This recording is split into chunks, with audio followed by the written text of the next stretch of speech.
Buenas noches a todos, ¿qué tal? ¿Cómo están? Aquí en mi segunda entrevista. Tengo el privilegio y honor de estar hoy con el abogado Víctor Fernández. Víctor Fernández, abogado de derechos humanos y precandidato a alcalde de San Pedro Sula. Primero tuve a un precandidato a diputado, ahora un precandidato a alcalde. Estamos subiendo la jerarquía un poco, quién sabe, tal vez en la próxima entrevista tenga un precandidato a presidente. Pero bueno, primero que todo, abogado Víctor, gracias por pues, decir sí a la entrevista y darme pues esta plataforma y recibirme aquí en su despacho, su bufete muy bonito. Eh, pero me gustaría empezar con la primera entrevista para ya ir directo al grano, como dicen. Cuéntenos un poco tal vez sobre usted, sus, digamos, orígenes, cuándo y dónde nació, un poco sobre su infancia y su juventud. Ok, pero primero, pues gracias, bienvenido más bien. Nos sentimos, yo personalmente, privilegiado de que nos tomes en cuenta para esta entrevista. Eh, y además que vayas en este orden de búsqueda de actores políticos, es decir, gente que aspira a dirigir el Estado en sus distintas instituciones. En el caso del Congreso Nacional, digamos que es el espacio político de mayor relevancia del país. Y acá en San Pedro Sula, en el caso de la alcaldía de San Pedro, por supuesto que es el epicentro político e institucional más importante. Y bueno, estamos aquí en nuestra casa, esta es la Casa de la Dignidad, le llamamos, es nuestro bufete Estudios para la Dignidad. Y pues sos bienvenido hoy, antes y siempre para que podamos dialogar. Pues sí, yo me llamo Víctor Antonio Fernández Guzmán. eh, Nací en un pueblito acá en Cortés, particularmente en Subirana del Olivar. Pertenece a Santa Cruz de Yojoa, esta aldea. Como dato relevante, ahí murió un personaje de la vida religiosa relevante para este país, el padre Manuel de Jesús Subirana, por si lo quieren identificar el lugar. Ahí está la ermita del padre Manuel de Jesús Subirana, que fue un religioso comprometido con las causas de los pueblos indígenas, y ahí nací yo en ese pueblo. Me crié hasta los 5 años y luego mi familia emigró para la zona atlántica hasta San Juan Pueblo. Ahí pues estudié mi primaria en la escuela de San Juan Pueblo y en un colegio semi privado porque no había colegio público en ese entonces. Y terminé estudiando bachillerato en la cabecera municipal de ahí, que es en la Masica Atlántida. Y finalmente me fui para Tegucigalpa a estudiar Derecho, influenciado porque mi hermano era abogado, mi hermano mayor. Soy el último de 9 hermanos, tres mujeres y 6 hombres. Y sí, por la influencia, con poca reflexión, digamos, entendí que tenía que estudiar Derecho, me fui para Tegucigalpa y allá estudié, digamos, fui una persona disciplinada en la universidad por un imperativo de subsistencia o de sobrevivencia. Creo que no había mucho chance para ir a perder el tiempo a la universidad. Entré a los 17, 18 años a la universidad y creo que me gradué a los 22 años. Trabajé en el Poder Judicial voluntariamente un par de años. Luego fui funcionario, empleado del Poder Judicial.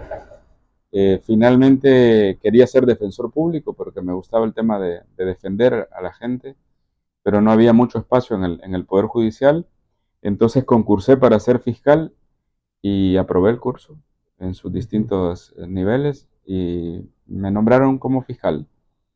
Feliz de entrar a ser parte del sistema de administración de justicia a ese nivel de tomador de decisiones.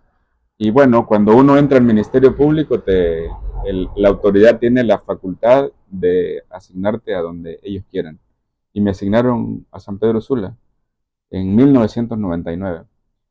Cuando vine acá, en realidad venía un poco triste porque quería quedarme en Tegucigalpa, porque ya tenía varios años de vivir allá y bueno, cambiar de destino era un poco complicado, pero finalmente entré a trabajar acá en el Ministerio Público, siendo bastante joven, con un grupo de colegas que nos comprometimos mucho con la función del Ministerio Público y la verdad que me convertí en un apasionado de tener esa función de servidor público siendo fiscal. Y ahí, además de trabajar como fiscal, entremos en un proceso cuando cuando hubo cambio del modelo de enjuiciamiento aquí, antes era un modelo escrito, formal, sumario, con pocas garantías, y nosotros entramos a un proceso de formación intensa en el Ministerio Público. Creo que tuvimos el privilegio de formarnos por gente capacitada del exterior, y nos convertimos en una camada de fiscales aquí en San Pedro Sula y en Honduras, que creo que el Ministerio Público se prestigió en ese tiempo con meter gente joven, que le entendíamos al asunto y que tuvimos mucha pasión por la función de fiscal, por la función del Ministerio Público y por el rol del sistema de administración de justicia. Y desde ahí yo también incursioné en la vida política e institucional del Ministerio Público porque me convertí en pocos años en vicepresidente de la Asociación de Fiscales y luego me convertí en presidente de la Asociación de Fiscales de Honduras. Éramos más o menos 400 fiscales en ese entonces, y desde ahí entonces asumimos una responsabilidad por defender el ideal de un ministerio público coherente con la defensa leal de los intereses de la población, y de ahí pues me permitió un vínculo con muchos actores de la sociedad hondureña, del foro jurídico, pero no solo del foro jurídico, sino de los distintos espacios. Más o menos eso soy yo. Y ahora que trabajo en mi ejercicio independiente como abogado, pues, sí tengo un ejercicio independiente como abogado, pero tiene mi ejercicio un énfasis fundamental en la representación de causas justas. Muchas vinculadas al tema de derechos humanos. Tengo un bufete de derechos humanos con un equipo importantísimo de personas de distintas profesiones que hacemos un trabajo por asegurar la vigencia de derechos humanos en un país que es como ha sido la capital de la violación de derechos humanos.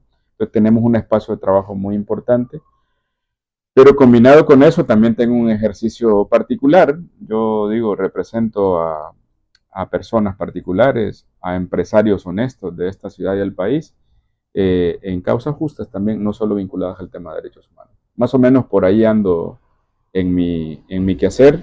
Hoy, este día, justamente vengo llegando de Roatán, Sí, viendo causas de inversionistas ahí que son víctimas de la corrupción, del funcionamiento del sistema de justicia, de abogados y abogadas que se prestan a la corrupción. Entonces yo entro ahí no en perspectiva esencialmente de derechos humanos, sino en una perspectiva integral de defender causas justas. Bueno, por los que, bueno, han estado siguiéndome ya unos meses, recordarán de que yo hice un perfil del abogado Víctor Fernández y voy a preguntarle unas cositas de algunas cosas que mencionó y también mencioné en ese perfil. Usted mencionó que que fue presidente de la Asociación de Fiscales. ¿Sí? Y le quiero hacer una pregunta en cuanto a eso, porque en mi investigación eh, investigué de que usted fue uno de los mayores líderes de la huelga histórica del Ministerio Público del 2008, si no me equivoco. Tal vez si me puede contar un poco de eso, que fue más o menos lo que suscitó esa gran huelga. Pues siempre en este tema puedo hablar mucho, tenés la libertad de pararme, sí. Ah, ok. 2008 es como el final de un periodo de más o menos 4 años de intensa lucha nuestra por defender al Ministerio Público. Para quienes no conocen tanto la historia del Ministerio Público, esta institución es un reclamo muy fuerte de la sociedad hondureña frente a la impunidad a la que fue sometida la sociedad por actores particulares como las Fuerzas Armadas en el marco de violaciones a derechos humanos o los actores de la política en el marco de la corrupción institucionalizada. Antes no existía un ministerio público autónomo como este. Es hasta 1993 y particularmente en 1994 que entra en vigencia el Ministerio Público como un ente autónomo. Antes lo que existía era una especie de escisión pequeñita dentro de la Corte Suprema de Justicia donde habían abogados que hacían la función de fiscales. Pero este ministerio de 1994 en adelante nace con un ímpetu muy grandísimo y se convierte en realidad en una amenaza para actores impunes de este país. Se presentan los primeros casos de corrupción, se traen a la justicia algunos violadores de derechos humanos y entonces se convierte el Ministerio Público en un objetivo de la clase política, neutralizarlo, hacerlo una institución más de las inútiles que hay en este país. Pero ahí nos estábamos formando esta camada de profesionales, de hondureños y hondureñas que ejercíamos la labor de fiscales. Y entonces, frente a esta intervención que estaba sufriendo el Ministerio Público, hay un punto crítico que se produce en el 2004, cuando llegó a ser fiscal general de la República un abogado que se llamaba Ovidio Navarro, que tenía la característica de que en su ejercicio profesional era abogado de personajes de la vida corrupta de este país, particularmente del expresidente Rafael Leonardo Callejas. Él era el abogado de Callejas y desde ahí llegó a ser fiscal general de la República. Él, entrando al Ministerio Público, cerró más o menos 100 casos de corrupción. La mayoría vinculaban a ese gobierno de Rafael Leonardo Callejas. Considerado históricamente uno de los más corruptos. Sí. Entonces nosotros como fiscales iniciamos desde 2004 una movilización y un vínculo con la sociedad que terminó con la caída de ese fiscal. Ese fiscal renunció. Hay un contexto que se puede explicar ahí con mucho detalle, pero lo central es que ese fiscal vinculado con la corrupción, vinculado con una idea de secuestrar al Ministerio Público, los trabajadores del Ministerio Público, nosotros los fiscales, con la sociedad en movilización, logramos que él renunciara. Pero entonces mandaron otros fiscales, particularmente el fiscal Leónidas Rosa Bautista, también de ascendencia nacionalista, y él continúa en este ímpetu de querer neutralizar al Ministerio Público. Y yo me acuerdo que recibí al abogado Leónidas Rosa Bautista y al subfiscal adjunto, el abogado Serna. Ambos llegaron a ser fiscales siendo diputados del Congreso Nacional.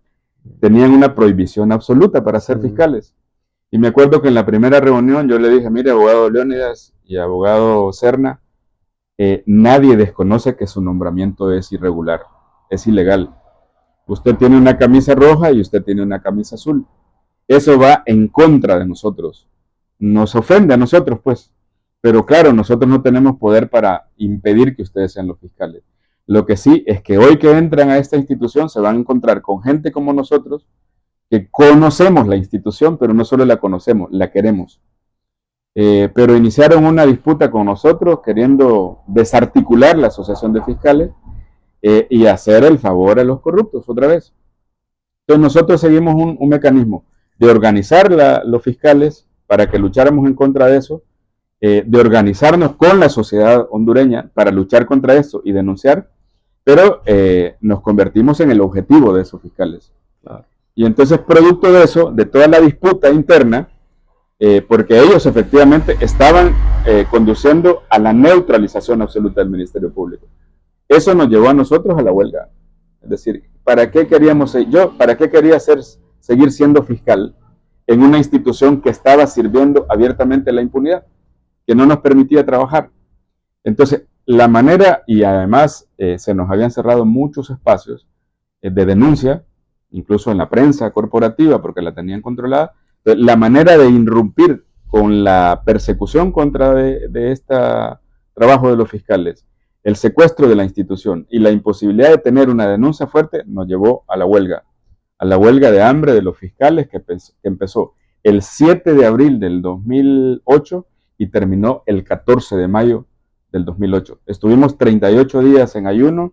En realidad se convirtió en una asamblea permanente en los bajos del Congreso Nacional. Debatimos fuertemente con distintos actores y se sumó gente de los distintos departamentos de Honduras, y eso finalmente nos llevó a la fundación de la organización de la que hoy también soy parte, que es el Movimiento Amplio por la Dignidad y la Justicia, que tenemos una agenda de lucha contra la corrupción, por la defensa del país, en casi todo Honduras. Entonces, esa fue la huelga de los fiscales, que se convirtió en la huelga de la dignidad, porque mucha gente se sumó a ella, creyó en eso, volvió a revivirse la lucha ética por el país, y hoy nos tiene en estos sueños por un país distinto, más ético, más digno, más justo.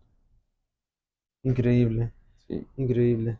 ¿Y considera, abogado, que esos problemas que suscitaron, digamos, la huelga de la dignidad, esos problemas creen que aún se han ido remediando a lo largo de los años, más bien se han ido agravando? Lamentablemente se profundizaron, se agravaron, porque esto fue el 2008, ¿eh? Mayo del 2008 terminó la huelga. Y nosotros iniciamos un proceso de organización de la gente en esta lógica, pero finalmente en junio del 2009 se produjo el golpe de Estado. Y digamos que eso cortó la dinámica social y la ensanchó en una lógica de lucha entre golpistas y golpeados. Y digamos que el funcionamiento de la institucionalidad hondureña entró en su más notorio y profundo fracaso.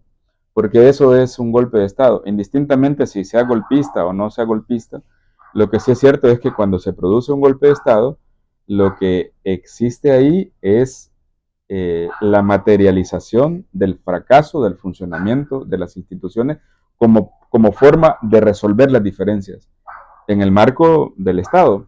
Entonces de ahí digamos que la corrupción que se denunciaba en el 2008 se multiplicó, se naturalizó y la lógica del funcionamiento del Estado fracasó. Muchos de los fiscales entraron a lógica de colocarse en línea de los golpistas, la corrupción terminó siendo un tema secundario para combatirla, sino que se aprendió a convivir con eso, en esa disputa más política, más ideológica y de disfuncionalidad del Estado.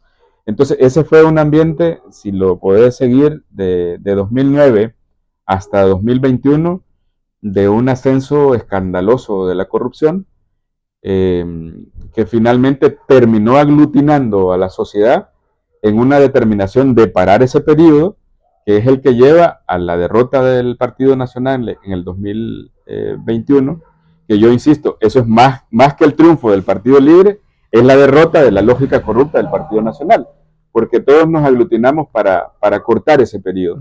Entonces, claro, todo lo que nosotros demandábamos de lucha contra la corrupción en el 2008, pues se multiplica en todo ese periodo, la institucionalidad no funciona adecuadamente y entonces, digamos que en relación a tu pregunta, yo diría que lamentablemente los índices de corrupción aumentaron, las dinámicas de corrupción aumentaron, la falta de funcionamiento de las instituciones contra la corrupción aumentó su falta de funcionamiento y terminaron funcionando en una lógica de complicidad con la corrupción.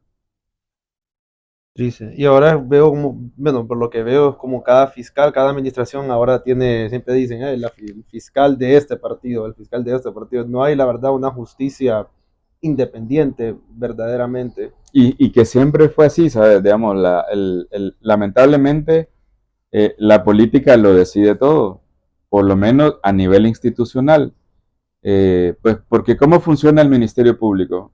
Funciona porque los fiscales los nombra el Congreso Nacional, los 128 diputados. Y ahí va más que un ingrediente político en el sentido más correcto y sano de la palabra política, el sentido político que se aplica es el político sectario, el político partidario y el político de intereses de grupo. Así funciona el Ministerio Público. Así funciona el Poder Judicial, porque los magistrados de la Corte son nombrados también por ese Congreso Nacional en esa lógica. Eso denota un nivel de precariedad del funcionamiento de la política que redunda en el funcionamiento de instituciones como el Ministerio Público, como el Poder Judicial y todas las demás instituciones. Por eso es importante la política, ¿m? Porque como funcione mal la política, funcionan mal las instituciones.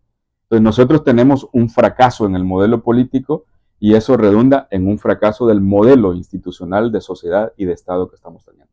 Claro. Miremos como, por ejemplo, en Estados Unidos. Aquí yo no me imagino ver un ministerio público hay como allá, pues que allá la justicia es más o menos independiente. O sea, miramos como en la administración de Joe Biden, pues se la acusó, se investigó y se le acusó a su hijo. Miramos a Donald Trump a ver en cuántos juicios lo vimos. Ahora es presidente y casi todos esos cargos los retiraron. Pero aquí no se miraría eso y no sé si es porque usted menciona, por ejemplo, que los fiscales los elige el Congreso. ¿Será que si cambiamos eso, no sé, como en los estados creo que es el presidente más bien que escoge al fiscal? Si se hace, Sí, si yo, hiciera yo ese creo cambio, que, yo creo que hay dos cosas ahí que hay que valorarlas en su justa dimensión. Yo creo que en principio creo que tiene que ver con el nivel de madurez y responsabilidad que tienen las dirigencias políticas de las sociedades de los países.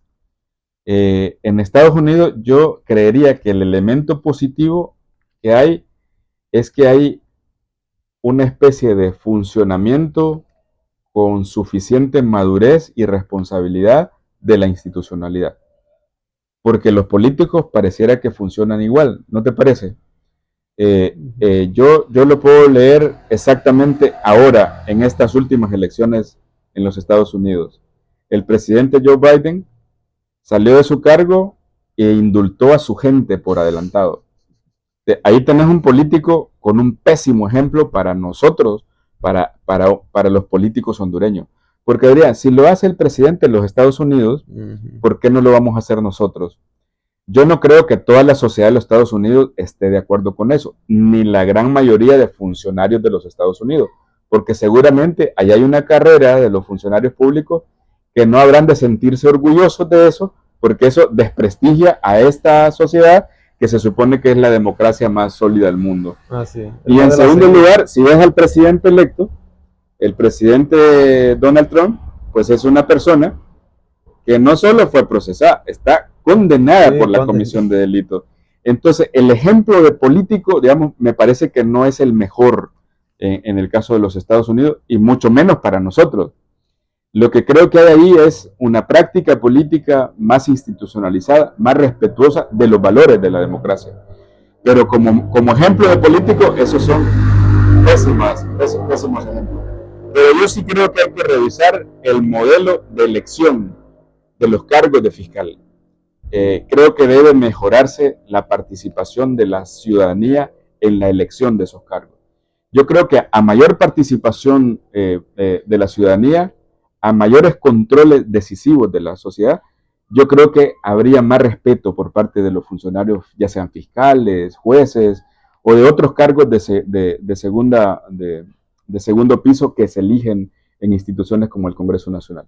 Aquí yo te concluyo en esta parte que sí me parece decisivo revisar la forma en que se eligen a estos cargos del sistema de administración de justicia, y esa revisión debe pasar por una mayor participación de la ciudadanía, con un mejor proceso de organización de la ciudadanía para participar como elemento de elección, pero fundamentalmente como elemento de control.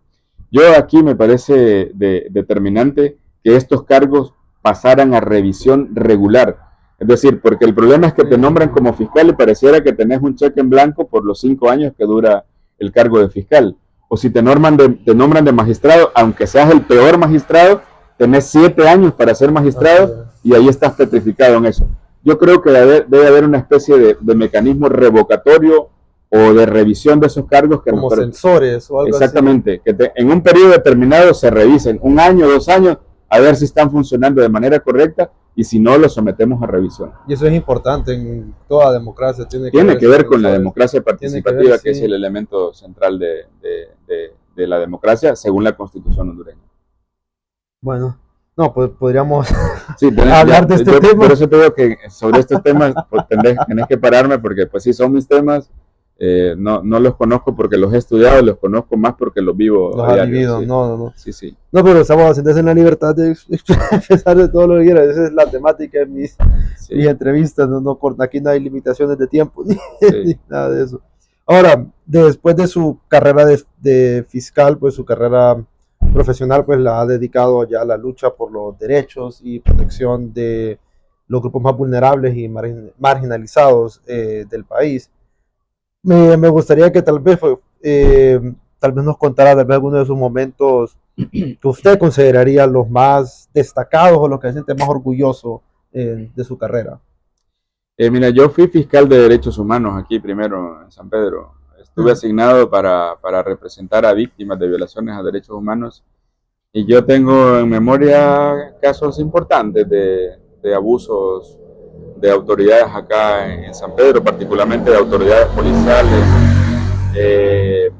de crímenes que cometieron algunos policías acá, y en los que yo participé como fiscal, y esos policías, sin que yo los vea de menos como seres humanos, pero por nuestro trabajo en la fiscalía, ellos creo que algunos todavía deben estar privados de libertad producto de haber cometido esos abusos. Luego, en el ejercicio particular de mi trabajo como abogado de derechos humanos, pues yo siento mucho orgullo de representar a los sectores más vulnerabilizados aquí, como son los pueblos indígenas. Yo tengo una profunda afinidad con el pueblo indígena Lenca y con el pueblo indígena Tolupán. Ya sabrás que nuestro equipo ha sido el equipo nacional que lideró la causa por la justicia por el asesinato de Berta Cáceres. Nosotros participamos de ese juicio con la asesoría internacional y ahí hay un grupo de personas que han sido condenadas ya en las distintas instancias y nosotros nos sentimos orgullosos, yo particularmente porque no solo fui el abogado de Bertita Cáceres, fui su amigo, he sido amigo de la organización que ella fundó, que es el COPIN, y digamos que ahí no puedo dejar de ocultar la satisfacción que me da haberle representado siempre en las causas que le persiguieron, haberla mantenido en libertad a pesar de su persecución. Y hoy, cuando lamentablemente se produjo su crimen, ha sido nuestro equipo el que ha participado de esa causa. Eso con el pueblo lenca. Ahora representamos a muchos territorios y comunidades lencas, producto de esa afinidad que hemos construido. También con el pueblo indígena Tolupán, los compañeros tolupanes nos han declarado tolupanes por nuestro compromiso con Tolupanes ellos. honorarios Sí, o honorables. sí, por adhesión, por declaración. Hemos tenido sentencias ejemplares para reivindicar su derecho a la alimentación, a la salud. En toda su marginalización histórica, la que han vivido, nosotros hemos hecho causa común con el pueblo tolupán. Con las familias campesinas, por ejemplo, nosotros representamos a miles de familias campesinas aquí en el Valle de Sula, en el Valle del Laguán. Le hemos dado forma jurídica a sus reivindicaciones históricas. Hemos rescatado que no son invasores los campesinos y campesinas, son gente recuperando el derecho a la tierra. Y ahí hemos construido los planteos jurídicos que son, digamos, que la ruta que hoy tienen las familias campesinas en este proceso de reivindicación de la reforma agraria como, como norma constitucional del modelo económico de este país. Entonces, ahí te planteo indígenas, te planteo familias campesinas, y una de las últimas cosas que nosotros hemos logrado aquí, este bufete bajo el liderazgo que nos corresponde a nosotros, por ejemplo, tiene una sentencia histórica que ordena a este país, al Estado de Honduras, que no haya ni un niño más en la calle. Eh, hay esta sentencia de la Sala de lo Constitucional de la Corte Suprema de Justicia, aunque está en vías de ejecución, no se ha ejecutado, pero en 2020 nosotros, producto de la precariedad que vivían los niños y las niñas en condición de calle, mientras se ordenaba que todo el mundo se alojara en sus casas, porque había una pandemia, porque la calle era la fuente de riesgo, pues los niños tenían como su casa la calle. Entonces ahí presentamos esa demanda y terminó con una sentencia. Te puedo contar varias sentencias que son elementos de motivación, pero esta la señalo porque cuando yo fundé este bufete de derechos humanos, tuve en cuenta a esa población, porque es una población vulnerabilizada, pero en unas condiciones de normalidad. Es decir, todo el mundo acepta que hay niños en la calle, que se mueren de hambre, que los maltratan, que los abusan, que los violan, pero esa es una realidad que constitucionalmente, convencionalmente, no debe existir y la podemos pelear jurídicamente. Sí, sí. Bueno, entre otras cosas que te puedo contar de las que me siento orgulloso en lo personal, y digo siempre personal, pero en realidad nosotros somos un equipo de trabajo que hemos estado en todas estas cosas. Sí, es triste verlo tan tal vez desintetizados que estamos a ver pues lo que usted dice, pues niños en la calle, el sufrimiento de estas personas que yo me acuerdo que cuando se los mencioné a unos, bueno, estaba de viaje en los estados y se los mencioné a unos amigos que viven allá de que pues es normal ver en cada semáforo niños en la calle. Ellos se asustaron, pues como que atónitos, como que qué, como sí, hay mamás ahí con los bebés en la calle, ellos asustados porque cómo es posible que Sí, eso ocurre y se asusta. Y me acordó también de esta ex primera dama, Aguas, Aguas Ocaña. Aña, que pues ella es de España y llegó aquí, vio eso y lo hizo como que su misión, como Sí, ella la hizo una dama. campaña muy fuerte. Yo, de hecho, cuando estaba ella, yo era fiscal de niñez acá y hacíamos un trabajo coordinado con esa oficina. Pero digamos que la situación de niñez en condición de calle es un problema mundial, es un problema continental, lamentablemente agudizado. Y te lo menciono como precedente importante porque es que esa sentencia es ejemplar para todo el mundo, para Latinoamérica. Y tiene el desafío el gobierno central, la presidencia de la República, esta presidencia de la República, desde el 2022, cuando inició este gobierno, se la pusimos en su escritorio para que la ejecutara. Esa es una causa de derechos humanos central, digamos, pero además que toca un elemento central de la vida de cualquier país. Un país y una sociedad que no privilegia la niñez, es decir, satisfacer los derechos de la niñez, digamos que es una sociedad condenada El al fracaso. fracaso, digamos, a no evolucionar, digamos, a convivir con la injusticia y a no desarrollarse. Pues una sociedad que no prioriza por los niños está condenada a eso, definitivamente. Y por eso es una sentencia ejemplar que la hemos logrado desde este bufete. Bueno, y con esto se puede decir que terminamos lo que es el preámbulo de la entrevista, porque ya hemos llegado a las preguntas ya de lo que es de su precandidatura a alcalde de San Pedro Sula. Y bueno, leyendo lo que es aquí más o menos su carta pública. Bueno, yo hice un perfil hace poco de casi todos los candidatos que van alcalde, Ajá. pero en ninguna de mi investigación que hice, vi que uno priorizó lo que es los derechos humanos como usted está haciendo en Ujú. su campaña, que lo está poniendo como en primera plana, y el de retornar la dignidad a San Pedro Sula. ¿Qué más diría usted de que, por qué cree usted, el abogado Víctor Fernández, que usted debe ser el alcalde de San Pedro Sula? Y que además de eso que acabo de mencionar, ¿qué lo separa de los demás candidatos? Bueno, primero yo creo que nosotros tenemos una responsabilidad histórica en lo que hacemos, comprobada con esto que hemos hablado. Yo me estoy metiendo en la política justamente en una lógica de responsabilidad, es decir, de asumir la responsabilidad. San Pedro Sula, una ciudad de cerca de 1 millón de habitantes, el último, la última encuesta de hogares establece que 6 de cada 10 sanpedranos vive en condiciones de pobreza. Y la pobreza, digamos que es el elemento estructural por excelencia que viola derechos humanos. Entonces, esta es una sociedad, esta es una ciudad, este es un municipio en donde se tiene normalizada la violación de derechos humanos. Es decir, cuando es una sociedad en donde sus habitantes están en condiciones de pobreza, pues sí, digamos que lo que hace falta es educación, porque hay más de 300.000 jóvenes que no tienen acceso a la educación. Eh, Hay centenares de familias que no tienen un hogar, a pesar de que la Constitución de la República te establece el derecho a la vivienda, La vivienda. y están amenazados de ser desalojados de las precarias viviendas que ya tienen. Eh, el índice de desempleo es altísimo también, a pesar o del subempleo, que es lo que finalmente mantiene a esta sociedad.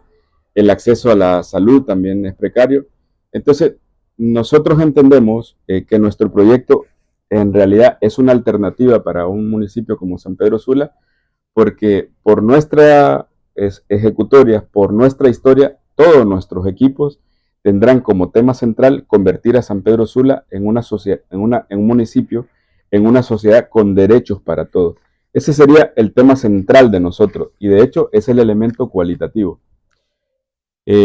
Nuestro proyecto prioriza por la persona humana. Es que el tema de la política es bastante confuso porque generalmente se va por los temas macro, los temas generales y desconoce al ser humano que vive en este municipio.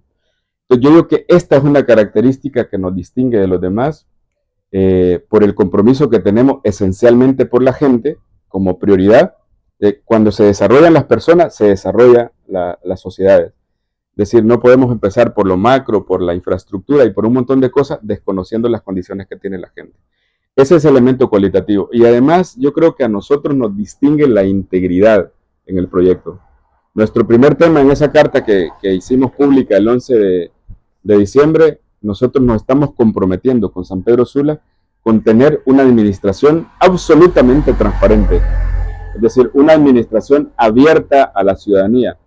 Yo me comprometo con los sanpedranos y sanpedranas y seguramente todo nuestro equipo se compromete a no ocultar nada de la gestión pública en San Pedro Sula.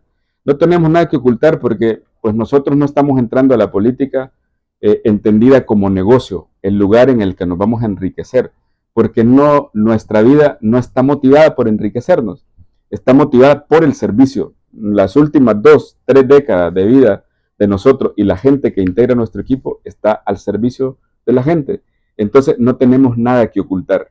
Los más de 4.000 millones, que es el presupuesto de la Municipalidad de San Pedro Sula, seguramente los sanpedranos van a saber en detalle para qué se usan.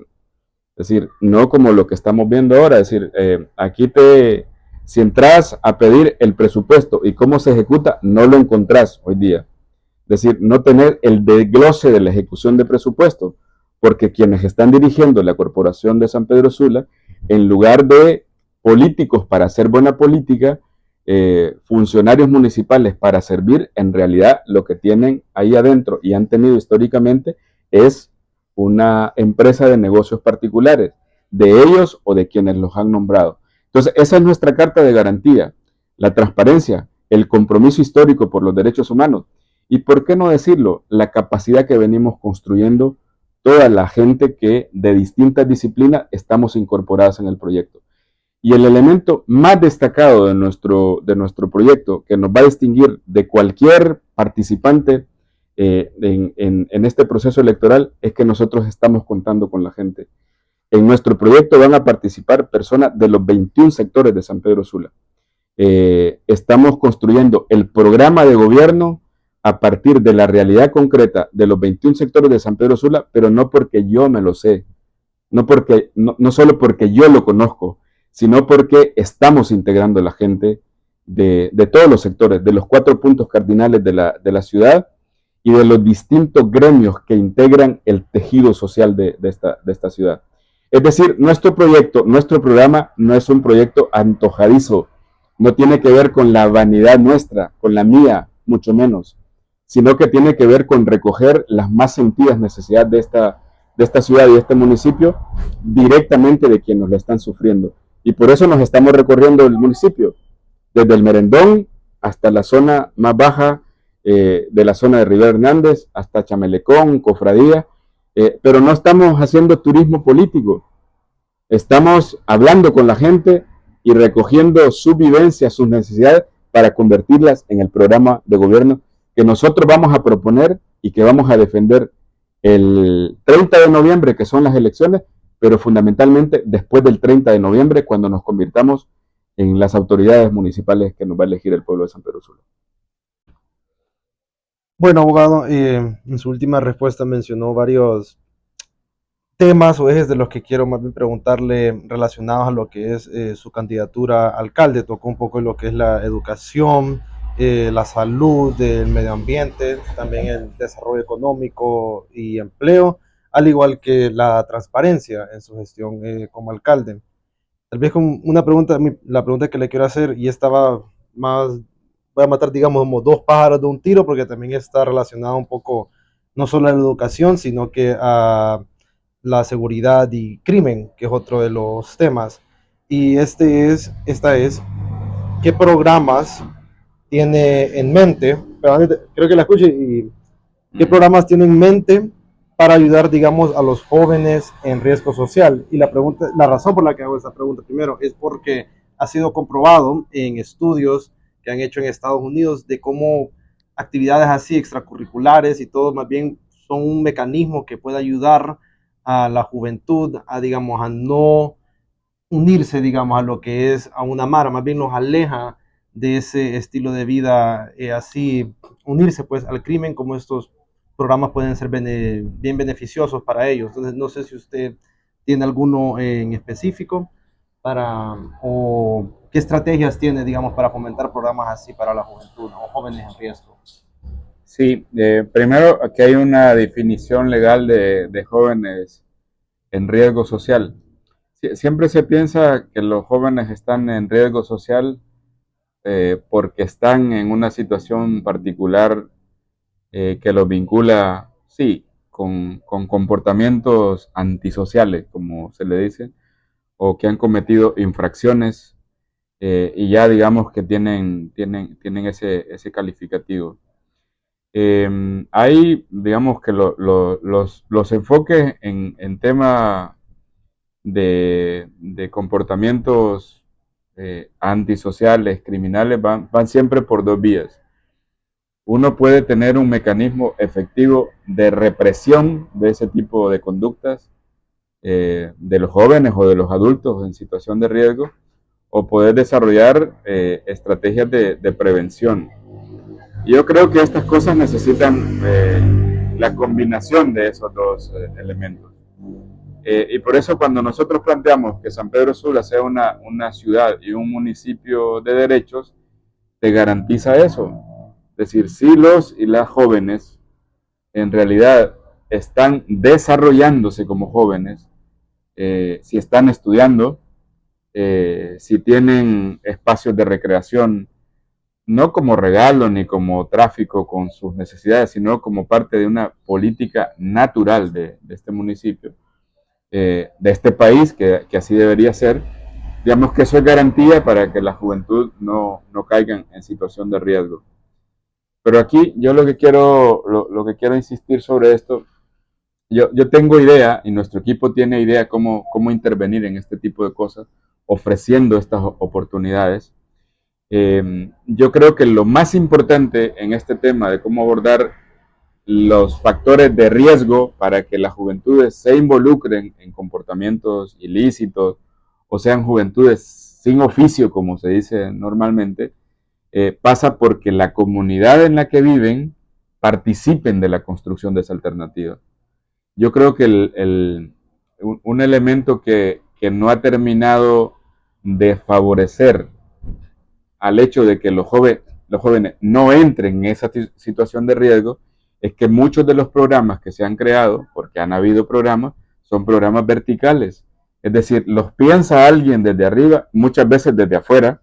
Hay cierta cooperación internacional que apoya la intervención a barrios problemáticos o barrios violentos en una construcción desde arriba, sin participación de la comunidad.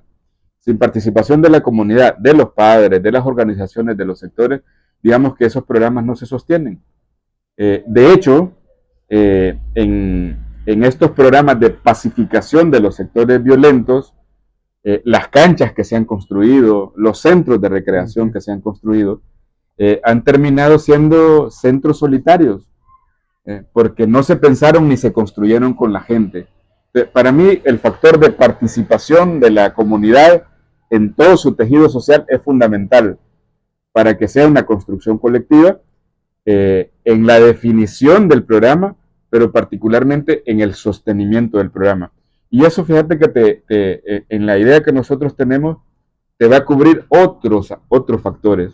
No solo es que evitas que los jóvenes participen de eso, pero este tipo de programas seguramente dinamizan la economía en esa zona. Porque vos podés organizar a la comunidad para que los jóvenes se involucren en determinadas dinámicas sociales, culturales, económicas, por auspicio de la misma corporación municipal. Nosotros, por ejemplo, estábamos revisando que la alcaldía dijo que se había ahorrado el presupuesto, sacrificando educación, sacrificando ambiente, sacrificando salud, y me parece que ese puede ser el elemento cualitativo que nosotros le propongamos y construyamos con los sectores de San Pedro Sula. Unos programas de intervención a todos los sectores, pero particularmente a los sectores críticos, con participación de la ciudadanía y del tejido social de esos sectores. Yo creo que esa es la clave. De lo contrario, yo no soy muy amigo de estos programas de intervención vertical, pero además de intervención en perspectiva solo de represión, porque finalmente esos programas te surten efecto para corto tiempo. Es decir, vos tenés, como dice la gente más ruda en esto, vos podés mantener a raya la fuente de riesgo social por un periodo corto, pero sin participación de la gente no lo sostenés. Entonces, digamos que esos programas que creo que deben pasar a control determinante del gobierno local, es decir, yo creo que debe asumirse un protagonismo, una beligerancia inexcusable, porque muchas veces se deja o se ha dejado a otros actores como ONGs, como otras organizaciones, y eso digamos que conduce a una ausencia de responsabilidad por parte de quien la tiene directamente. Y vos planteaste el tema de jóvenes en riesgo social, porque son proclives al crimen, y a otro tipo de fenómenos. Pero el tema de niñez en condición de calle, por ejemplo, es un tema en la que la administración del Estado se ha desentendido de ello porque ha delegado esa función en muchos actores de la sociedad civil, y eso anda rondando por donde sea. Y eso implica una especie de abandono de la responsabilidad. Entonces, primero hay que asumirla directamente porque es un tema de derechos, y en tema de derechos tenemos una obligación de respeto y esa le corresponde al funcionario. Y luego la participación de la sociedad sí es importante, pero en convergencia con los actores estatales. Y algo que para agregar a lo que usted dice, bueno, yo hice mi práctica pública en la municipalidad y una de las cosas que pude ver es lo amarrado que está la municipalidad, las limitaciones que tiene hacer proyectos, lo tan centralizado que está todo. Hace poco vi un intercambio entre el alcalde actual, Contreras, con una chava ahí en Twitter. Y la chava le contestó un tweet de Roberto Contreras que estaba diciendo, miren cómo dejamos el estadio olímpico, todo eso, haciendo el gran show, pues porque venía Messi. Miren todo eso que esto es histórico, va a llegar Messi a nuestra ciudad. Y la chava le contestó, ojalá prestara ese nivel de atención digamos, al hospital Catarino Rivas, a la falta de medicamentos, a la situación actual en la que está degradante.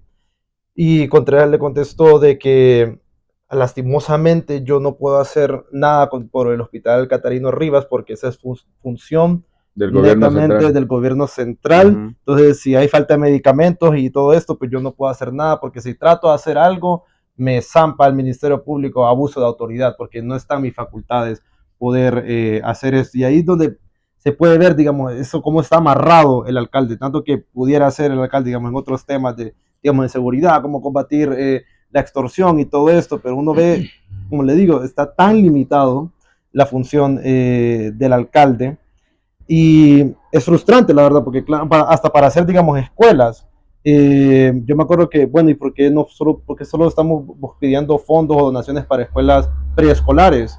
Oye, porque, no sé, ¿qué tal la escuela pública, escuela media? No, no, no, la escuela pública, escuelas, perdón, de primarias, media, secundaria, todo eso es Le corresponde a responsabilidad la Secretaría. de Estado. Entonces yo digo, wow, mano. Y yo sí me considero municipalista, en el sentido de que las mayores obras, lo que más puede ver uno en el momento, pues inmediatamente lo hace la municipalidad. Sí, Eh, estoy con vos ahí en esa lógica. Me parece que hay mucha reflexión que hacer en eso. Mira, primero yo creo que es que hay que conocer la función pública. eh, y hay que conocer digamos, los riesgos que implica la función pública y las facultades que te da la función pública. Yo, de verdad, antes de esta plática con vos, me fui a revisar varios apartados de la Constitución de Honduras, particularmente sobre temas que no son muy cercanos a mi quehacer, y fui a ver el tema del sistema económico y el tema de la satisfacción de derechos. Primero, yo creo que políticamente debemos superar este sectarismo al que nos han conducido los partidos. De tal manera que si vos sos alcalde en San Pedro Sula y sos del partido X y el partido Y tiene el control de la presidencia, entonces se convierte en una especie de choque no, que y eso ha termina sido, interrumpiendo el desarrollo y particularmente la satisfacción de derechos. Pero cuando se produce eso, lo importante es que existiéramos o existamos funcionarios que conozcamos la amplitud de nuestras facultades. La municipalidad, por ejemplo, tiene soberanía en su territorio. En la lógica del principio de autonomía, como lo dijiste, el municipalismo está fundamentado en la autonomía que tienen las municipalidades. Yo quisiera de verdad tener esta oportunidad, que el pueblo de San Pedro Sula me diera la oportunidad de moldear una relación entre el gobierno municipal y no solo el gobierno central, sino con los otros poderes del Estado que tienen y tenemos la magnífica función de generar bienestar a la población. Eso dice el artículo 1 de la Constitución de la República. El Estado en sus distintas entidades e instituciones existe para generar justicia, bienestar a toda la población. Yo creo que en términos políticos sería genial tener la oportunidad de liderar un acuerdo político con los distintos actores del Estado, con el gobierno de San Pedro Sula, para impulsar un municipio en el que se respeten los derechos. Yo no creo que deba haber obstáculo para que la municipalidad de San Pedro Sula se asegure que el hospital Catarino Rivas pues le permita la satisfacción plena y digna del derecho a la salud a la gente. De verdad, yo lo quiero decir primero como ciudadano, segundo como abogado que conozco la norma, y finalmente como político. Yo creo que sí hay una manera en la que ninguna autoridad central pueda ser obstáculo a mi determinación de que un centro asistencial como el Hospital Mario Catarino Rivas de efectivamente cumpla esa función de dar salud en condiciones de dignidad a la gente. No puede haber obstáculo, y cualquier riesgo creo que hay que asumirlo.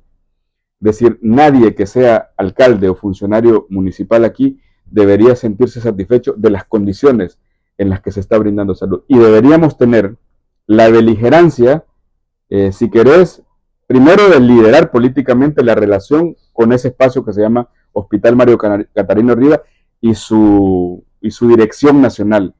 Pero si no, hay que pelearse por los ciudadanos de esta ciudad para que tengamos un centro asistencial digno. Y yo creo que ahí hay un límite entre la responsabilidad jurídica, la responsabilidad política, pero jamás debe ser excusa para que un hospital que funcione en tu municipio funcione en condiciones de precariedad. Yo estoy convencido de eso, como estoy convencido que no debe haber ningún centro de educación, ya sea de primaria, de secundaria, que sea público, en la que el gobierno municipal se sustraiga de la responsabilidad, se excuse de la responsabilidad de que esas escuelas, de que esos colegios funcionen de manera eficiente solo porque eso es un mandato del gobierno central. Yo creo que esa es excusa barata, esa es excusa propia de la mediocridad y propia de la conciencia, de la poca conciencia que tienen los funcionarios que han dirigido una corporación municipal como la de San Pedro Sula. Y te doy un dato particular que me pareció revelador ahora en un programa de televisión.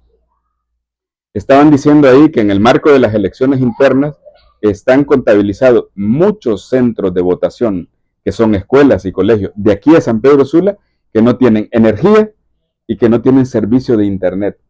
Digamos, eso no lo puedes excusar en que esa es una responsabilidad de la Secretaría de Educación.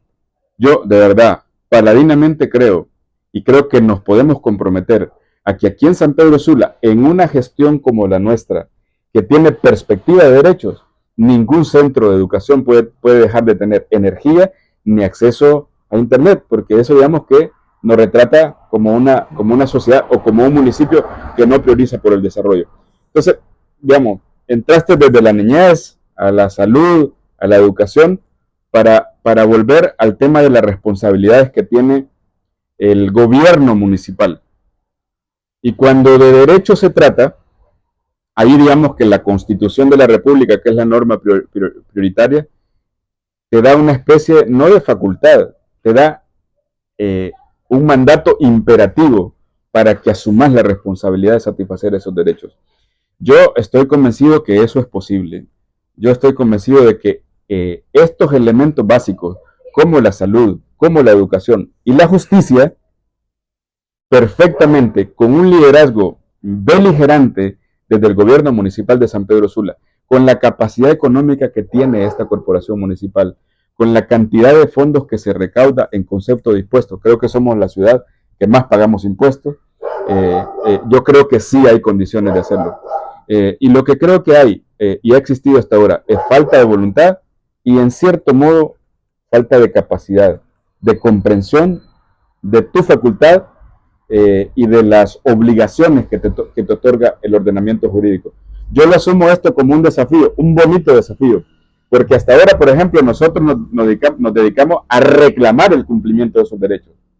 Desde la alcaldía nos vamos a dedicar a cumplir esos derechos. Y yo creo que el ordenamiento jurídico no es obstáculo.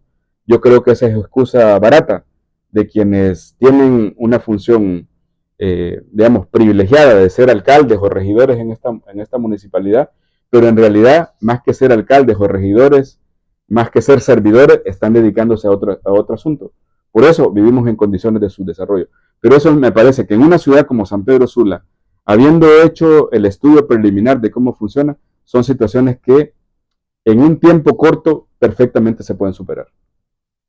Sí, porque como le digo, yo sentí que la respuesta de él fue como que lavarse las Lavarse a manos, mano, como que sí. tirar la toalla, como que bueno, no, que no puedo hacer nada. O sea, responsabilidad del gobierno central no es mía, como todo está centralizado aquí, así queda, pues. Sí, lo que te estoy diciendo tampoco excluye la responsabilidad que tiene el gobierno central. No, claro, Claro claro, que la no. tiene, pero eso tampoco es justificación Y no para que, ayuda de que el gobierno central y pues el alcalde ahorita no tienen para nada una buena relación. sí, aunque le han cumplido todo el tema de las partidas que le corresponden y todas esas cosas, pero digamos que sí, es un tema político, pero es un tema de gestión política adecuada que supere el sectarismo. Hay que superar el sectarismo en este tipo de cosas cuando la gente pues es que está necesitando salud, está necesitando educación, está necesitando justicia, está necesitando trabajo. Pero también hay que rescatar y hay que volver a funcionarios que sean capaces de conducir las instituciones. Yo creo que aquí en San Pedro Sula hay una notoria ausencia de capacidad de parte de quienes han estado dirigiendo la institución y hay una ausencia de conciencia. Si no, nosotros ahora que estamos conociendo tantas realidades de esta ciudad, son superables incluso sin ser gobierno. Es decir, que ese es un desafío que vamos a tener a partir del año 2026 nosotros.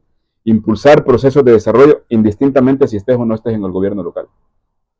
Y ahora me gustaría moverme en cuanto al tema de desarrollo económico y empleo, abogado.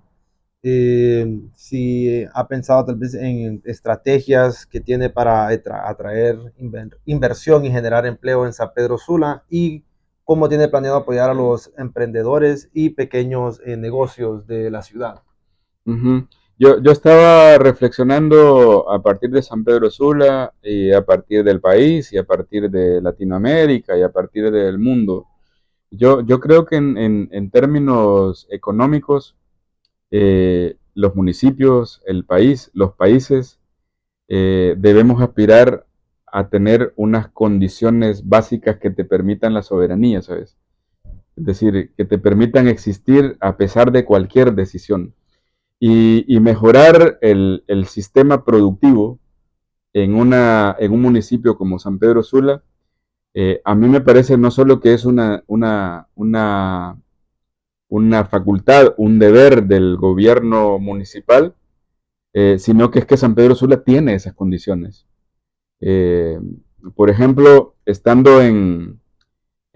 teniendo aquí de frente la montaña del Merendón, digamos, productora de oxígeno, productora de los alimentos básicos de esta ciudad, las hortalizas y todo lo que se consume, yo creo que fomentar el modelo productivo que satisfaga lo básico, la alimentación de esta ciudad es un elemento central para que nos involucremos todos, porque siempre estamos pensando en las cosas más complejas de los modelos económicos y nos convertimos finalmente en países o municipios absolutamente dependientes.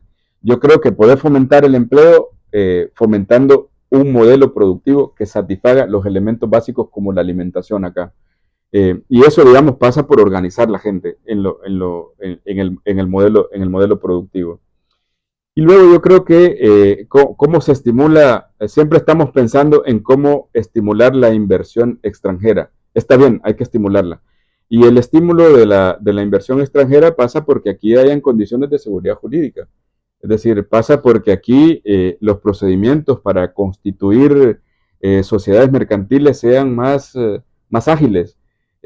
Pasan también porque, pues, sin regalarnos como municipio, como sociedad, pues nos mostremos como, con una gobernanza seria. Es decir, todos esos elementos creo que contribuyen, que tengamos estímulos, pues, para que venga la inversión local, porque hay que decir, mucha de la plata que hay aquí en este país está en los bancos. Es decir, y la gente no está queriendo invertir ni invierte porque no hay facilidades para eso. ¿Qué más te puedo decir? A mí me parece que hay que diversificar el funcionamiento del municipio en distintos componentes y hay que verlo en perspectiva no solo de municipio, sino hay que verlo en perspectiva de Valle de Sula. Es decir, cómo hacemos que el conglomerado de municipios que integran el Valle de Sula, la zona metropolitana, impulsamos un modelo integral que estimule la inversión. La inversión local, me parece, cómo le damos institucionalidad a muchos de los emprendedores. Es decir, que están emprendiendo en lógicas de inversión propias de la usura, pues. No sé si te das cuenta cuántos de los vendedores o de los pequeños emprendedores que hay aquí reciben financiamientos irregulares por parte de gente que se dedica a préstamos altísimos, onerosos, sí, en lugar de tener desde el gobierno local o desde el gobierno central capitales semillas que ayuden, por ejemplo, a la gente que está emprendiendo en los distintos sectores de San Pedro Sula. Y eso me parece importante para estimular la inversión y eso redunda en el empleo. Creo que hay que actualizar la ciudad, es decir, hay que actualizarla en función de cómo va el mundo. Es decir, el socializando mundo, con la gente, con la gente, pues sí, el mundo está avanzando en términos de tecnologías y nosotros, digamos, estamos todavía atrasados en un montón de cosas. En el modelo de transporte que hay en la ciudad, digamos, todo este tipo de cosas. ¿Tiene planes de mejorar, digamos, ya que mencionó transporte, de mejorar el transporte público en esa ciudad? Porque sabemos de que el tráfico aquí está... Sí, yo creo de verdad que hay temas en los que no es facultativo, ¿sabes? La intervención, es un imperativo intervenir el modelo de transporte que no es público. Aquí hay un modelo de transporte privado, ¿sí? Es decir, porque lo tiene la empresa privada, los sectores privados, y funciona, para no ser absoluto, creo que funciona con pocos controles, con altísimos niveles de abuso. Nadie de verdad que tenga la posibilidad de no moverse en el transporte colectivo, porque lo que es transporte masivo, no público, si tiene la opción de moverse en su propio medio de transporte, opta por el medio de transporte propio, porque no es seguro, porque no te da ninguna garantía. Entonces yo creo que ese sector es inevitablemente, hay que intervenirlo.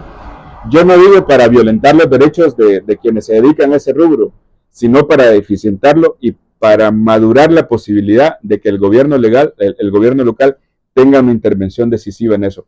Eso también es una manera de estimular la inversión acá, de estimular el empleo y de tener una sociedad, digamos, una ciudad ajustada a los tiempos que estamos viviendo o a los que deberíamos de vivir como una sociedad, como un municipio en el que se respetan los derechos de la gente. Concuerdo completamente, abogado. Otra pregunta relacionada al transporte. ¿Qué proyecto usted de infraestructura vial considera prioritario? Mira, acá hemos estado discutiendo qué hacemos para descongestionar la ciudad. Esa es una crisis inocultable. Aquí los compañeros que trabajan con nosotros y vienen de los alrededores, pues tienen que madrugar, tienen que levantarse temprano y regresan a medianoche a sus casas. Entonces, claro, hay que descongestionar. Y lo primero que creo que hay que descongestionar es la administración central de la municipalidad. Nosotros estamos pensando, primero hay que revisar lo que dice el Plan Maestro de Desarrollo Municipal, que es de 2017, que distribuye a la ciudad en distritos y, por ejemplo, la municipalidad debe tener presencia en los distintos distritos de San Pedro Sula. Es decir, los miles de empleados, hoy no sabemos exactamente cuántos empleados tiene la municipalidad de San Pedro Sula, no quisimos indagar sobre este dato, pero no lo tenemos, pero sí sabemos que son miles. Entonces, la municipalidad, por ejemplo, debería funcionar sectorialmente. Debemos tener una pequeña municipalidad en cada sector que ofrezca todos los servicios para que la gente, por ejemplo, que tenga que venir al centro de la ciudad, no tenga que venir porque lo resuelva en su sector. Cofradía. Sí, pues ni cofradía, ni chamelecón, ni ningún sector debería trasladarse a las gestiones a la municipalidad de San Pedro Sula, acá a la zona céntrica, y creo que esa es una manera de descongestionar la ciudad. Igual en temas de la actividad comercial, creo que hay que distribuir las actividades en el entorno del municipio y en los sectores, pues, porque ahí es donde vive la gente, particularmente los sectores más, donde vive mayor cantidad de personas. Creo que estábamos hablando del tema de los proyectos de infraestructura, Vial, sí. vial, de inversión. Y también, pues, aquí hay un reclamo viejo de las carreteras y todo este tipo de cosas. También, sí, el mal estado de las calles y Sí, todo eso. yo creo que eso, digamos, pasa por priorizar. A ver, en este tipo de temas de inversión, nosotros hemos acuñado una especie de máxima en el sentido de priorizar. ¿Qué es lo que hay que priorizar en San Pedro Sula? Sin, sin discriminar a ningún sector, pero creo que hay que priorizar la inversión en los sectores más necesitados, en los sectores más olvidados, para hacer un equilibrio en esta inequidad o desigualdad absoluta que vivimos.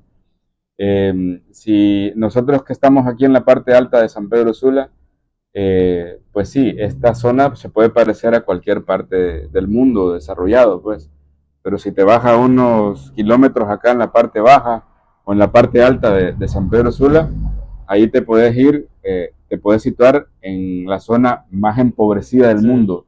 Es decir, ese desequilibrio hay que superarlo invirtiendo, desarrollando obras en los sitios que más necesitan. Por ejemplo, a mí me parece impensable que la zona del Merendón no tenga, a pesar de que hay 19.000 personas, 44.000 aldeas, 44 aldeas, es decir, ahí no hay un centro asistencial en el que las personas puedan acceder a él. Apoyaría la creación, por ejemplo, digamos, de un macrodistrito ahí en el Merendón. Exactamente, es decir, ahí donde se necesita. Porque con el agravante en la zona del Merendón es que no hay un centro asistencial de esa naturaleza, de ninguna naturaleza, pero además no hay transporte. Es decir, ahí no hay un bus que baje, digamos, de la zona de Gallito, Neblina, es decir, y además las calles están malas. Entonces, digamos que ahí la inversión debe ir en perspectiva de lo que nosotros hacemos. ¿En perspectiva de qué? De la satisfacción de derechos. Y eso me parece que sí es posible. Y además, con fondos propios del gobierno municipal, y con certeza te lo debe apoyar el gobierno central, y con certeza la gente te va a respaldar este tipo de proyectos. Y por eso la clave es que en todo el modelo tenga participación de la gente. Yo estoy invitando a la gente del Merendón con la que me he reunido recientemente a que construyamos el modelo de desarrollo, por decir el Merendón, pero podés hablar de Chamelecón, y podés hablar de Cofradía, y podés hablar de Rivera Hernández, o de todas las zonas históricamente postergadas de San Pedro Sula, con participación de la gente, con prioridad sobre esos sectores, perdón, sin excluir a los sectores de San Pedro Sula que tienen un nivel de desarrollo aceptable. Yo creo que esa es la prioridad que hay que tener aquí en un municipio como San Pedro. Listo. Bueno, abogado, me encantaría hacerle muchas más preguntas y indagar más en estos temas, pero ya Sí, estamos cortos de tiempo, entonces le haré unas últimas preguntitas, pero sí le voy a pedir que las trate de contestar con la mayor brevedad posible, en menos de 2 minutos si se pueden. Ya dijo que sí estaba dispuesto, por ejemplo, a hacer públicas las licitaciones y los presupuestos de la alcaldía, ¿correcto? No solo estoy dispuesto a eso, ¿sabes? Es que no tengo ninguna razón para ocultarlas. Es decir, yo me estoy metiendo a la política no por hacer negocios, me estoy metiendo a la política para servir a la gente. Entonces, solo los comerciantes de la política ocultan su administración. Yo le garantizo al pueblo de San Pedro Sula que cada uno de los actos de la municipalidad me voy a comprometer a que sean públicos, a que los conozca la gente, a ver, no porque busque la información, sino porque esté disponible para la gente. Eso es transparencia. Y además me comprometo a que cuando aparezca cualquier comerciante que se filtre en nuestro gobierno, seguramente yo voy a ser primero en ponerlo a la orden de las autoridades que correspondan. Ese es el compromiso indiscutible, inexorable, permanente que he tenido en la historia de mi vida y por supuesto que lo voy a tener en el gobierno municipal. ¿Cómo piensa, abogado, enfrentar, y esto es un problema que ya pues por varios años los sanpedranos hemos tenido que lidiar con cada vez que llueve más de 5 minutos en esta ciudad? ¿Cómo piensa enfrentar el problema de las inundaciones en la ciudad de San Pedro Sula?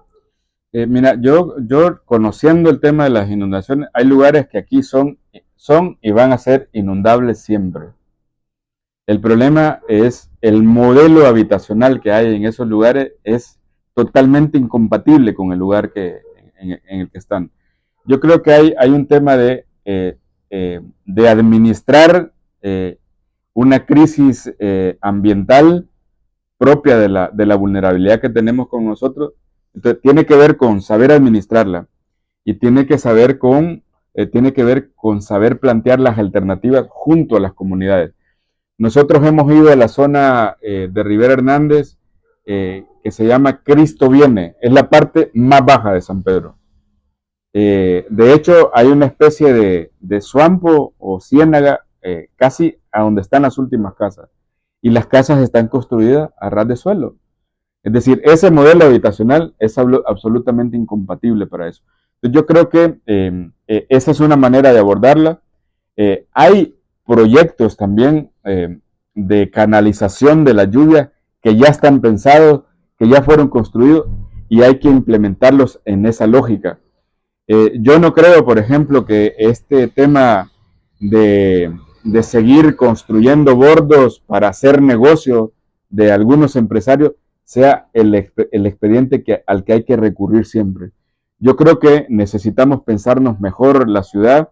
El tema del el reordenamiento de la ciudad es un tema central para abordar las inundaciones que impacten en las personas, que impacten en la vida de las personas. Yo creo que estos son temas centrales. La manera de aprovechar el agua también, este tema que se está discutiendo mucho de las represas, que no se conviertan en el negocio de unos pocos, sino en un modelo de solución para la gente, también hay que considerarlo, pero en una perspectiva de derechos de todos y no en una especie de negocio para unos pocos. Y el abogado tiene para su administración, tiene planes de reforestación y recuperación de espacios públicos. Sí, definitivamente. Nosotros nos dedicamos permanentemente al tema ambiental y el tema de rescatar todas las fuentes de agua, las corrientías de agua que aquí hay en la ciudad, los ríos históricos. Yo creo que hay que volverlos a esto que son patrimonio común de los sanpedranos. Y se vuelve patrimonio común en la medida que nos involucremos en esto. Tenemos que superar esta visión así como ubicada en la historia, en la nostalgia de que tuvimos un río, pues cualquiera, un río blanco que era caudaloso, que tuvimos un río de piedra que efectivamente tenía ríos y no solo era piedra.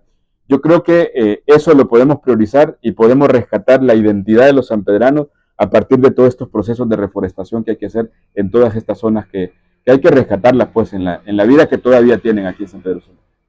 Y para mí, bueno, ya creo que sería mi penúltima pregunta, y algo que tocamos en la conferencia de prensa que tuvo usted creo que la semana pasada, si no me equivoco, que es una de las cosas más difíciles al momento de estar en la municipalidad es, y algo que esta administración actual ha tenido bastantes problemas y pues, ha ido también al ojo público, lo hemos visto, que es la alta politización que existe dentro de la municipalidad, que vemos cómo esto lleva a conflictos y al incumplimiento de varios proyectos, porque digamos, este gerente no se lleva con este, otro gerente porque es de este partido, a ciertos eventos solo van estos porque son de este partido y no del otro. Entonces, digamos, en su administración, ¿cómo usted planea lidiar con esta alta politización que hay dentro de la municipalidad, que definitivamente causa bastante conflicto interno?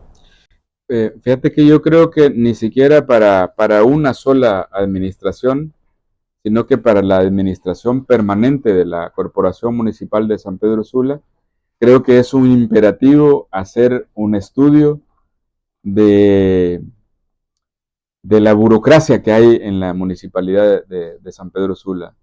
Yo entiendo que el nivel de paracaidismo que hay en esa municipalidad es altísimo.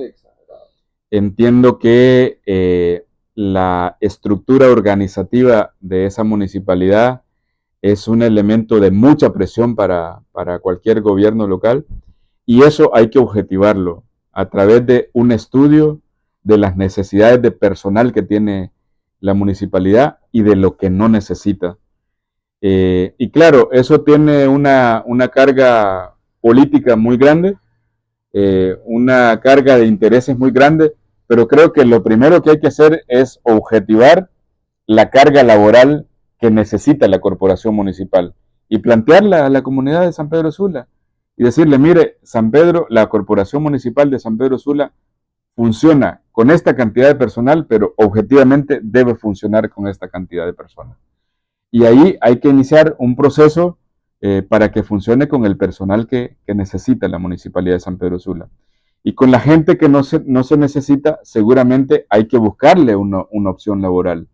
Pero eso, digamos que pasa por esto que estoy diciendo, un nivel de objetivación de esas necesidades que tiene. Y luego hay que tomar decisiones al interno de esa municipalidad. Y hay que cargar con los costos que esto tiene. Esto que estoy diciendo seguramente es impolítico, pero es una realidad del funcionamiento adecuado que tiene que tener cualquier oficina del Estado, ya sea pues la Municipalidad de San Pedro Sula o cualquiera otra. Y hay que fomentar entonces las otras formas de empleo que deben haber, que las puede tener la misma municipalidad si es que va a emprender en otro tipo de cosas. Pero esa es la manera que yo creo que hay que abordar este tema. Ya hubieron problemas con los dirigentes sindicales de la Municipalidad de San Pedro Sula en su tiempo. Me acuerdo una presidenta del sindicato que fue sometida a proceso penal porque estaba involucrada en casos de corrupción con el propio gobierno municipal. Pero yo llamaría a los empleados y funcionarios municipales a que entráramos todos en una especie de estudio de qué es lo que necesita la municipalidad para hacer un espacio eficiente con el personal que se necesita para que convirtamos no solo el gobierno o la municipalidad, todo el municipio en un municipio eficiente, dando el ejemplo desde la municipalidad. Y ya mi última pregunta, abogado, va, ¿por qué el pueblo sanpedrano debe unirse a este movimiento que usted está liderando? Porque es la alternativa, digamos, a partir de la participación que estamos teniendo y que está teniendo la gente. Deben sumarse porque este no va a ser el gobierno de Víctor Fernández ni de los regidores que lo integramos. De verdad, nosotros vamos a proponer un programa de gobierno construido con la gente. Lo que nosotros vamos a impulsar lo estamos construyendo con la gente y lo vamos a pelear con la gente.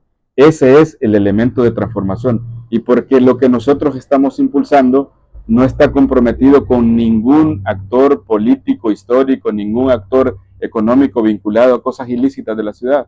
Es un proyecto comprometido y construido con la gente. Aquí está la alternativa de verdad, el principio de la alternativa, el principio de la transformación de San Pedro Sula. Y nosotros esperamos que en el futuro sea el principio de la transformación del país. Muchas gracias, abogado, No, por su tiempo. gracias a vos que viniste por acá. Esa es la entrevista por hoy. Bueno, mi gente, esa fue mi entrevista con el candidato a alcalde, el abogado Víctor Fernández. Tuvimos un poquito de problemas técnicos. Mi micrófono pues se apagó como que a la hora de la entrevista, pero bueno, es cositas que pasan. Si les gustó la entrevista, pues regálenme un like y suscríbanse a mi canal también. Igual esa entrevista estará en mi Spotify por si la quieren escuchar. Y igual estoy en las diferentes redes, lo que es Twitter, Instagram, también TikTok. Igualmente sigan al abogado Víctor Fernández en sus diferentes pues, perfiles y redes. Creo que él está en Facebook, también está en Instagram, está en Twitter y en TikTok. Ahí para que lo sigan y pues sigan más cercamente su campaña y las propuestas pues que tiene para nuestra ciudad. Entonces, sí, sin nada más que agregar, pues cheque y cuídense mi gente.